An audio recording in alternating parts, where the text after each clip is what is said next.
Mirë mëngjes të gjithëve. Së pari dua të falenderoj kryetarin e komunës Ilir Feratin për mikpritje. Jemi këtu bashkë me ministrin e mjedisit, planifikimit hapësinor dhe infrastrukturës, Libur Naliun, që të vëmë gur themelin këtu në Stog për një projekt të rëndësishëm të banimit të përballueshëm dhe social. Qysh në fillim të mandatit ton e pa të miratuar agjendën qeveritare për banim të përballueshëm dhe social, bazuar në 3 parime themelore.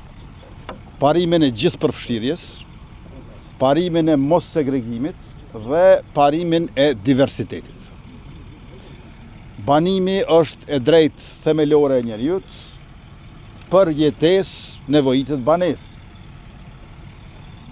Me këtë rast, në janar të vitit 2024, Ministria e Mjedisit, Planifikimit Hapësinor dhe Infrastrukturës ka hapur thirrjen për komunat për ndërtimin e njësive banesore për banim të përballueshëm dhe social.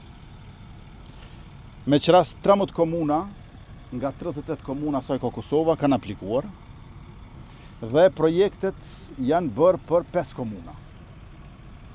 Janë dhënë kushtet ndërtimore, më pastaj edhe lejet ndërtimore. Në mesin atyre që ka marrë dhe leje ndërtimore është i Stogu. Do të ketë 4 tipet banesave. Banesa me 53 metra katror, me 66 metra katror, me 77 metra katror dhe me 87 metra katror.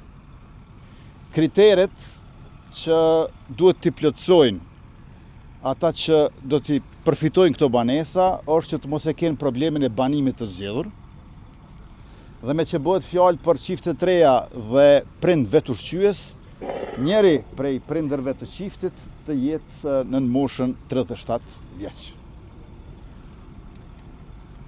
Këtu në Stog vlera është 4.900.000, parafërsisht punimet do të kryhen për 3 vjet dhe komuna participon me lokacion dhe infrastrukturë përcjellëse, ndërkaq pjesa tjetër, investimi kapital, ndërtimi e kështu me radhë është nga ministria. E falenderoj ministrin Libur Naliun, pastaj edhe zëvendës ministrin Jetën Raka që është këtu me neve sot, dhe të gjithë ata të cilët kontribuan bashkarisht që të vinë të një ditë kaq e rëndësishme, vendosje gur themelit për banimin e përballueshëm edhe social në komunën e Stogut.